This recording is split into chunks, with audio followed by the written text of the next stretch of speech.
নমস্কার, আবারও আমার নতুন একটা ব্লগে আপনাদের সবাইকে স্বাগত।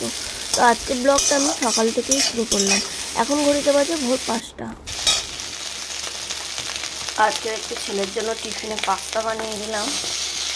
আর ও না পাস্তাটা না সস দিয়ে দিলে একদমই খেতে চায় না।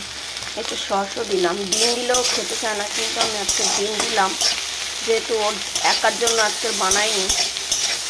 মা আছে, ওর পাপা যদি একটু খায় তো ওই জন্য ওর ডিমগুলো বেছে বেছে দেবো।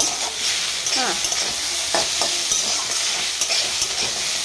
পাস্তাটা আমার রেডি হয়ে গেছে। আর এদিকে বড়মশাইয়ের জন্য ভাত আর পেঁপে সিদ্ধ বসিয়ে দিয়েছি। কুকারে থেকে একটু মোচাটা ভাপাতে বসিয়ে দিয়েছিলাম, মানে একটা সিটি মেরে নিয়েছি, যেহেতু মোচা রান্না করবো আজকে। পাস্তাটা হয়ে গেছে, আমি এবারে টিফিন বক্সে ভরে ফেলবো। ছেলের টিফিনটা রেডি করে চলে এলাম রান্নার জন্য, কারণ বড়মশাই খেয়ে যাবে না, নিয়ে যাবে। আর বাজারে যেন নাকি মাছ পাওয়া যাচ্ছে না। দেখুন কইটুকখানি করে পমপ্লেট মাছ নিয়ে এসছে। হ্যাঁ দেখুন সাইজটা। আমি এই মাছটি নিয়ে এসছো, এইরকম মাছ নিয়ে এসছো কেন? বলছে বাজারে কোনো আজকের মাছই নেই। যেটা কী বলবো, মাছ নেই আর কি করা যাবে, তাই না? যা আছে তাই করতে হবে। তো এই ছোট ছোট মাছ দিলেই আমার মাথা গরম হয়ে যায়। ও খাওয়ার থেকে না খাওয়াই ভালো, ডাল খাওয়া ভালো, কিন্তু নিয়ে এসেছে আর কি করবো, করতে তো বানাতে তো হবে, তাই না?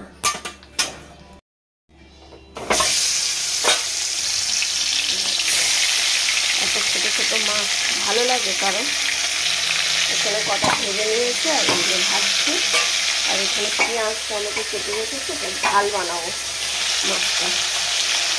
বাংলায় একটা প্রবাদ আছে জানেন তো, ভাগ্যে না থাকিলে ঘি ঠকঠকায় হবে কি। আজকের হয়েছে আমার সেই দশা।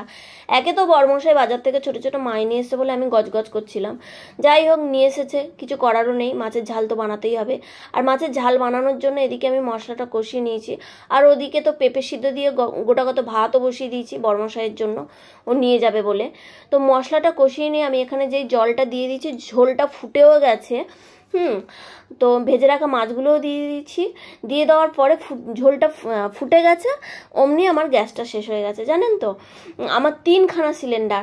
যতবার আমি বড়মশাইকে বলছি, এ মাসে কিন্তু গ্যাস বুক করানো হয়নি, তুমি গ্যাস বুক করিয়েছো? হ্যাঁ হ্যাঁ করে দিচ্ছি। ওই যে ও বাড়ি আসে না, সবসময় বাড়িতে থাকে না, কাজের মধ্যে থাকে। হয়তো ভেবেছে যে কাজটা কমপ্লিট করে তারপরে হয়তো বুক করাবো। ওই যে মন ভোলা মানুষ, তো কিছু করার নেই। আজকের হয়তো ভগবান আমার কপালে এইটুকুই লিখে রেখেছিল, এইটুকু দিয়ে আহার করতে হবে আজকের। তো ভগবান আমার কপালে এইটুকুই লিখে রেখেছে। তো আমি পুরো ভিডিওটা আপনাদের সামনে শেয়ার করতে পারলাম না, আমি খুবই দুঃখিত।